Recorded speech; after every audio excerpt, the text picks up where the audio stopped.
কাল সকালে গিয়ে এই সব পেঁপে বাজারে নিয়ে গিয়ে বিক্রি করব।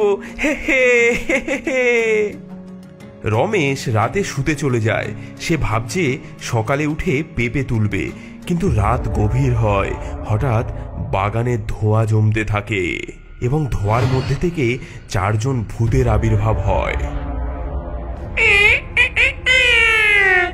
এই যে গন্ধ, এমন পেঁপে আগে কখনো দেখিনি রে ভাই। হ্যাঁ রে, খেতে মনে হচ্ছে দারুণ লাগবে।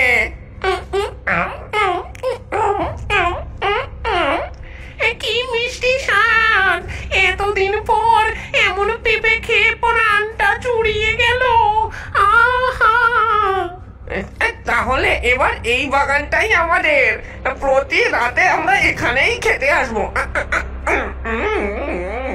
ভূতেরা পেঁপে খেয়ে ধীরে ধীরে উধাও হয়ে গেল। বাগান আবার ফাঁকা।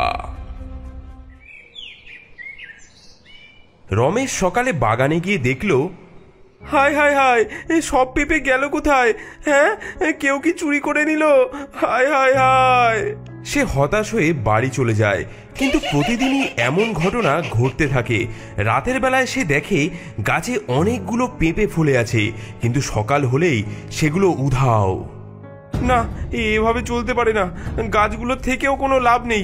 এগুলো আজকে আমি সব কেটে ফেলবো। হ্যাঁ।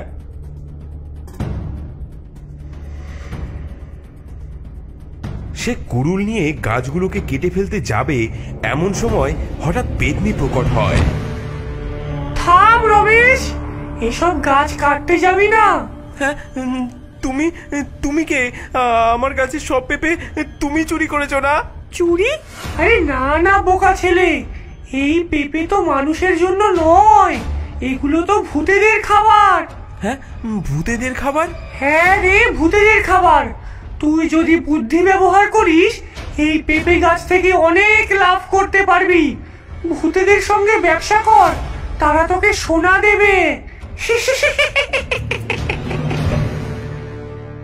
পরের দিন রাতের বেলায় রমেশ পেতনির আদেশ অনুযায়ী ভূতেদের জন্য একটি পেঁপের দোকান খোলে। রমেশ জানতো না আজকের রাত তার জীবনের মোড় ঘুরিয়ে দেবে। হঠাৎ বাগানে আবার ধোঁয়া জমতে শুরু করে। রমেশ টেবিলের পেছনে দাঁড়িয়ে কাঁপতে কাঁপতে চারপাশে তাকায়।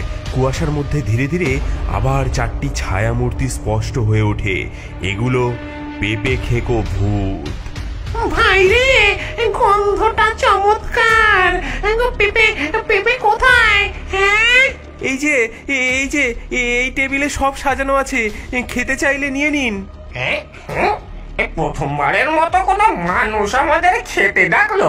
দেখি তো স্বাদ কেমন। ভূতেরা টেবিলের দিকে এগিয়ে আসে এবং একটি একটি করে পেঁপে তুলে খেতে শুরু করে।